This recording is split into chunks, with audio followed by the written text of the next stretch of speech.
Thank you, Whip. With the world on fire, this is an incredibly difficult time for our allies around the world. You see what's happening in Israel. It's no longer just the terrorist proxies like Hamas that are trying to eviscerate Israel, but now you have Iran directly striking at Israel. You see what's happening in Ukraine with Putin taking advantage of the weakness here in the White House to try to reestablish the old Soviet Union. You watch what's happening in Taiwan as they look over their shoulder at China. We don't choose moments like this, but history will judge us based on how we respond to moments like this. That's why this week you're seeing the House deal with a number of pieces of legislation to first stand firmly with our friend and ally Israel to let them know that we have their back and their right to self-defense, however they choose to defend themselves from these unwarranted attacks from Iran. That's their choice, that's their decision, but we support that decision and we are going to pass legislation to make that clear.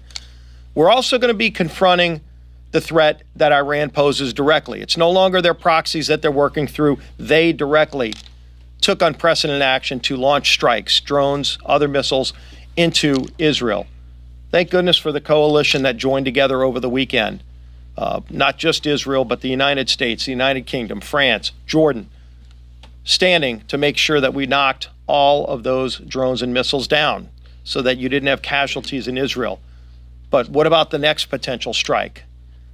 We know that Israel is contemplating a response.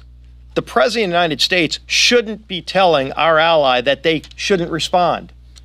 Imagine if the United States was attacked on our soil and you had an ally call and say, don't respond. This is a time when your allies need to be standing together against evil in the world. There are dark forces out there and they're trying to do us harm and our friends harm. And this is the time where you stand with them. That's what the legislation this week we're bringing to the floor is focused on. Yesterday, I spoke with Prime Minister Netanyahu, and we know these aren't easy times. We meet with him a lot here, sometimes in Israel, but they're facing serious challenges that they haven't seen in decades. And we are going to be letting them know, as the Whip said, it's a time for choosing. Everybody's going to have to pick a side this week. Do you stand with Israel, or do you condone the terrorists and the largest state sponsor of terrorism, Iran? I hope everybody chooses the side of Israel. We surely will be. And we're going to continue to stand up with our friends. And it's time the president stop putting preconditions on our allies and recognize when there's a choice between good and evil in the world, stand with good against evil. Israel is the country that we need to all be standing with.